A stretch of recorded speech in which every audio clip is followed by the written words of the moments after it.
столице России православные активисты провели акцию перед зданием Московского художественного театра имени Чехова в знак протеста против спектакля «Идеальный муж» по пьесе Оскара Уайльда.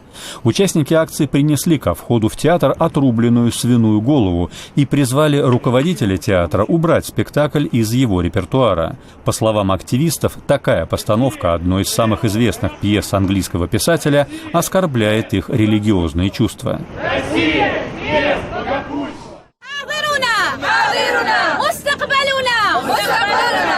В иракском городе Эрбиль представители ассирийской и халдейской общин отметили 1 апреля наступление Нового года. Они также представили в местный офис Организации Объединенных Наций петицию с требованием скорейшего возвращения домой. В прошлом году десятки тысяч иракских христиан были вынуждены покинуть свои дома из-за наступления боевиков террористической организации, называемой Исламским государством. Однако в последние месяцы часть захваченных ими районов Ирака была освобождена правительственными войсками.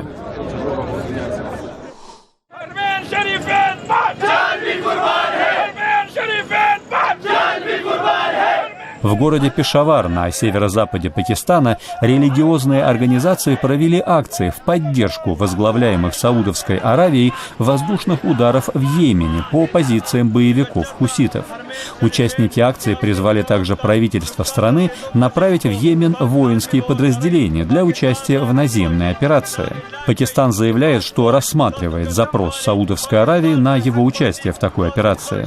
Воздушные удары в Йемене были предприняты после того, как шиитские боевики-хуситы захватили обширные регионы этой страны, включая ее столицу Сану.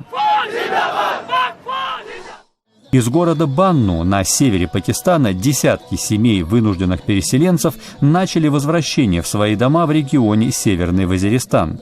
По официальным данным, на первом этапе сюда вернутся около 2000 человек.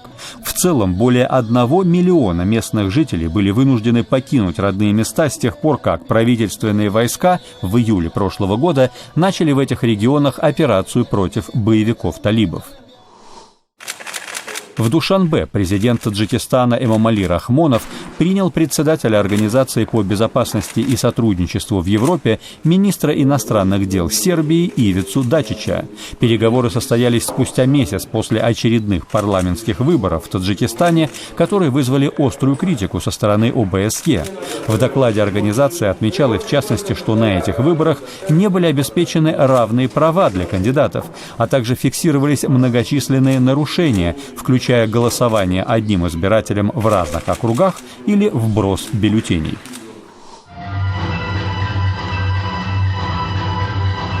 В столице Афганистана Кабуле театральное представление стало новейшим средством борьбы с распространением наркотиков.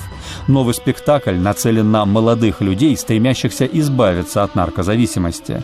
По последним официальным данным, наркотики, в основном опиум, употребляют более 500 000 афганцев. По неофициальным оценкам, их в 3 раза больше.